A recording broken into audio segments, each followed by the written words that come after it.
Suldaan Bashiir Cabdilaahi oo kamid ah salaadiinta dhaqanka ee gobolada Awdal iyo Salel oo maanta wareysi khaas ah siinayay telefishinka caalamiga ee Somali News TV ayaa ka hadlay in beesha Samaroon oo kamid ah beelaha ugu faaca weyn leh degmadaasi Wajaale isla markaasina degmada Wajaale kule ganacsiga iyo meheradaha ugu fara badan ayna waqti xaadirkan wax saamiye ayna ku lahayn maamulka dawladda hoose ee degmadaasi Wajaale waxaana uu madaxweynaha Soomaaliya iyo wasiirka wasaaradda arrimaha gudaha ugu baaqay inay xaq ay leeyihiin beesha Samaroon ee degta degmadaasi Wajaale ay si dhaqsiya ay u helaan Suldaan Bashiir oo arrimahaasi arrimo kale ka hadlaya ayaa waxa kamid ah hadaladiisii odayaasha beelooyinka Samaroon taasoo aanu ka hadlayno saami qaybsigii xagga shaqaalaha aan degmadan Wajaale taasoo aanu nahay beel aad u ballaaran oo degan magaalada oo kule ganacsiga ugu badan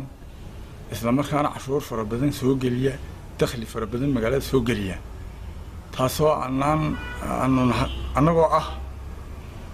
dadka soo geliya cashuurta ugu badan degmada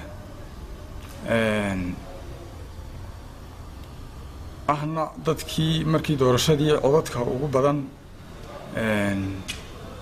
isla berber taagay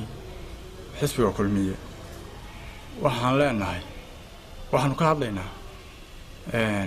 in aanan ku lahayn imika hal joogan jare waxaan nasiib daraa in aanan ku lahayn hal joogan jare oo ma garanaysaay shaqaala waxa weeyaan waagii dawladdii Rayaale ayaa noogu dambeysay waagaana waxa weeyaan gudoomiyaha hadii ay dhinaca kale ma anagu gudoomiye xigeenkan lahayn gudoomiyaha hadii la siiyo xaq gale anagu gudoomiye xigeenkan lahayn imikana hal joogan jare malihin ama hal waashmaan malihin waa nasiib daro taas waxaan madaxweynaha ugu baaqaynaa Muuse Bixi Cabdi ama balasaafka gobolka Gabiley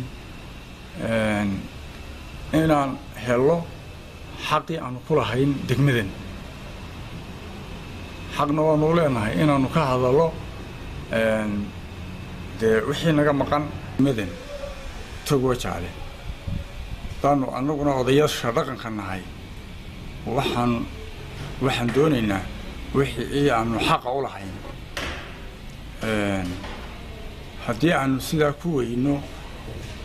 xaq ayaga wax cashuuro bixinayna anaguna ma jiro